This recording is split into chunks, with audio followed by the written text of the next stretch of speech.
Não, O mas olho foi criado por Deus. Agora, isso pode ser testado? E essas evidências você tá ignorando totalmente. Ah, então você não nega que a Terra é só a espécie humana, que pra você tem 7 mil anos. exato.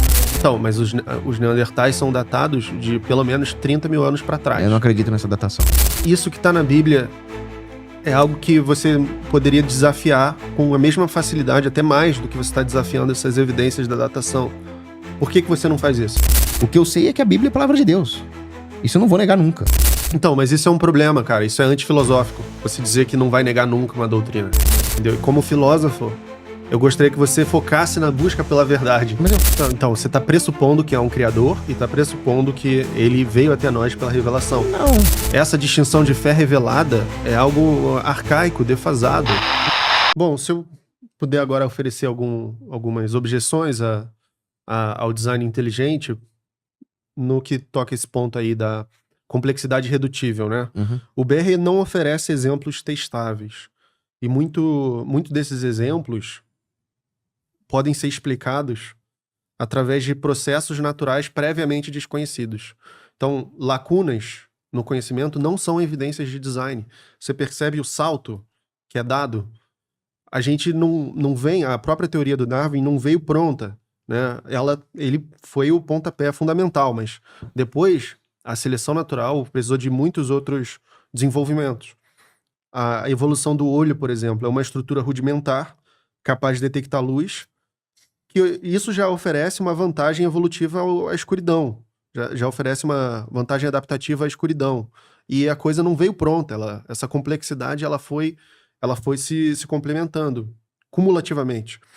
Mais de 90% dos organismos não existem mais. Por que um design inteligente ia criar um monte de espécies para ser extinta e deixar só algumas? Isso é estranho, né? Me faz perguntar sobre a eficiência desse designer, ou até talvez sobre a inteligência desse designer, o que seria um absurdo dentro do teísmo clássico. Logo, Deus não existe?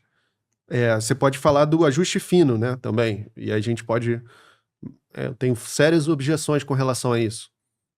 Mas enfim, se você quiser acrescentar alguma coisa...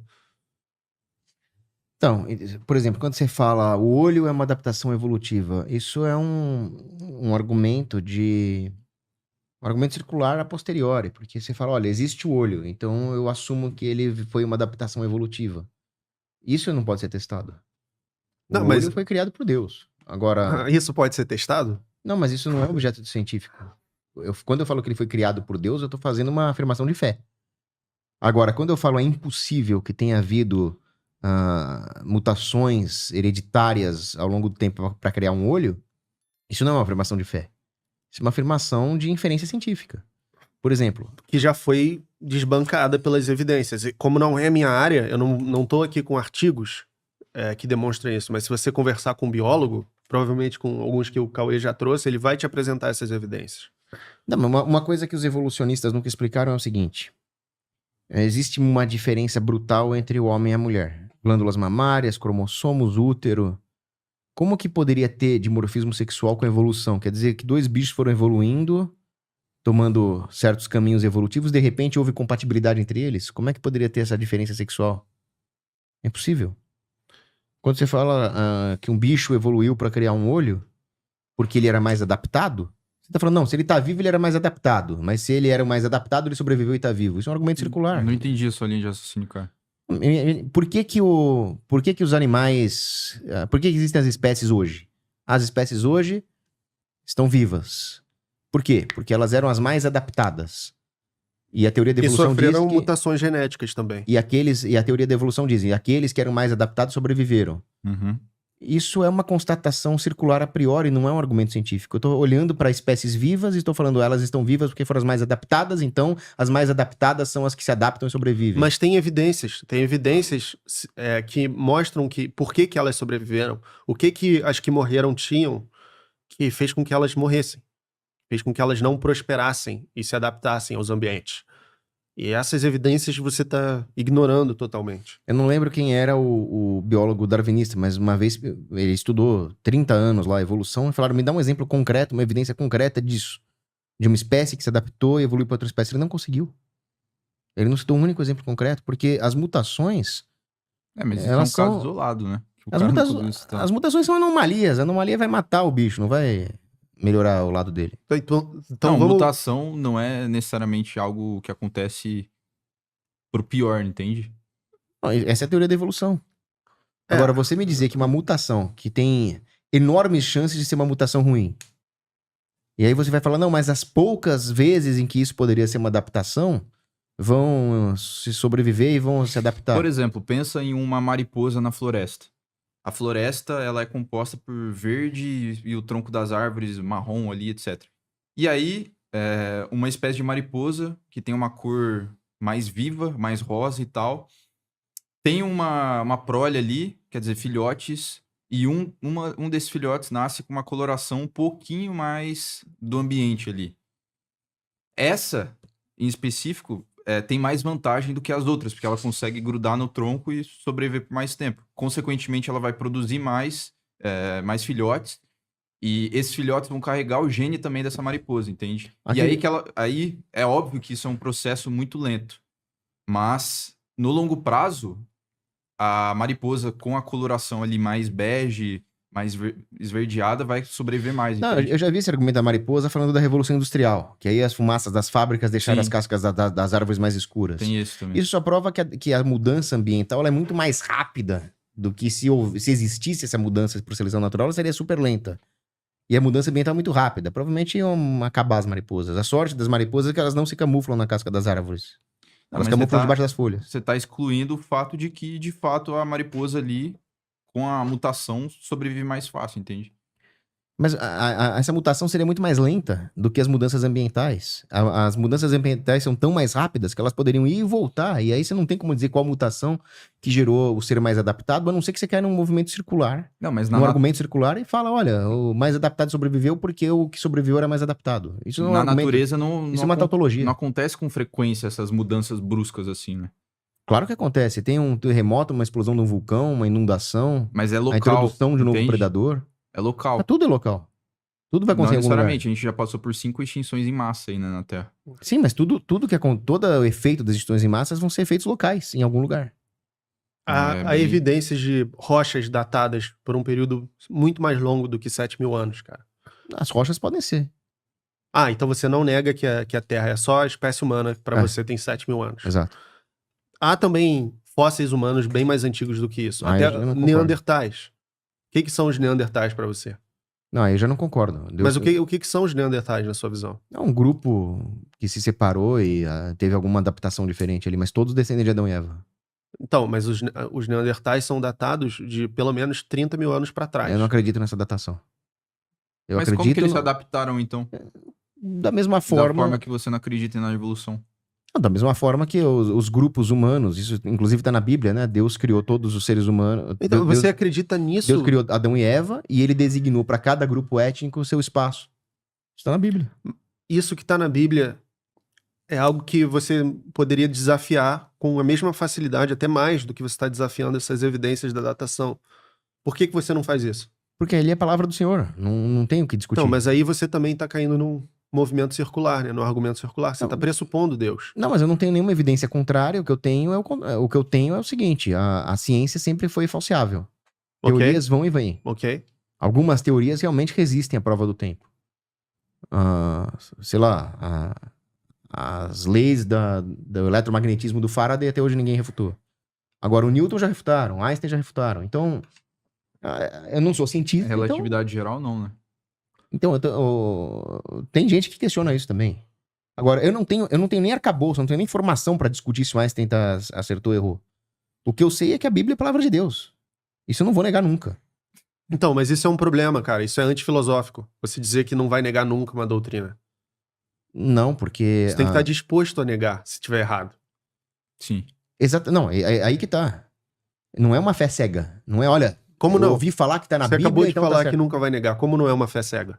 Eu não vou negar pelo seguinte: existem todas as evidências anedóticas, reveladas sobrenaturalmente, históricas, arqueológicas, de que a Bíblia está correta. Existem evidências filológicas das referências cruzadas na Bíblia, um grau de coerência que não existe em nenhuma outra obra.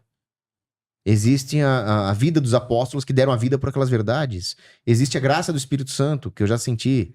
Existe Que pode estar equivocado. Você teve uma serenidade, um sentimento de união, de pertencimento. E é fácil você ver nisso, nessa lacuna de explicação, um Deus. Alguém olhando por você é conveniente.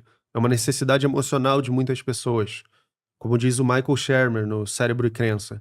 A gente forma nossas crenças primeiro por outros motivos, como acalento, pertencimento, propósito, e depois a gente racionaliza com os argumentos. Mas você acha que eu gosto da ideia que está em Apocalipse de que nós cristãos vamos ser lançados como ovelhas no mundo de lobos e o anticristo vai ter o reino dele, e os cristãos vão ser perseguidos e os vivos invejarão os mortos e Deus vai ter que pôr um fim nisso, senão os próprios justos se perderiam? Eu morro de medo disso aí. Não é uma coisa que me acalenta. Mas é o que tá na Bíblia. Mas no geral, a Bíblia fornece para você uma necessidade que atua em você de um modo mais forte do que a busca pela verdade. Entendeu? E como filósofo, eu gostaria que você focasse na busca pela verdade. Mas eu foco. Se eu fosse acreditar no que me deixa mais confortável, eu acreditaria que a porta do céu é larga e a do inferno é estreita, mas não é o que tá na Bíblia. Vamos pensar, por exemplo, no ajuste fino, que tem a ver com esse argumento do design inteligente.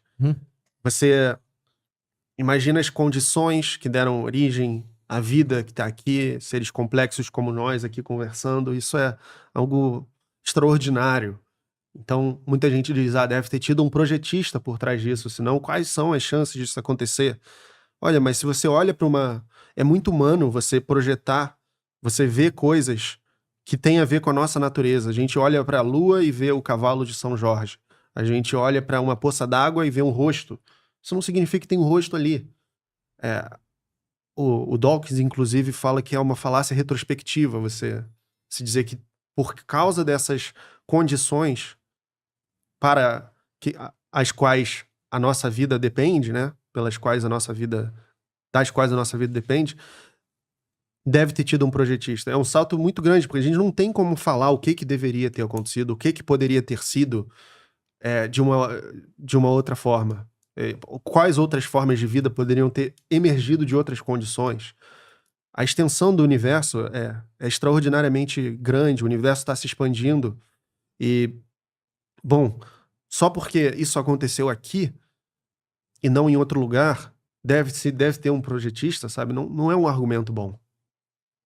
Mas eu não tô aqui ainda chegando no ponto de provar a existência de Deus por argumentos filosóficos.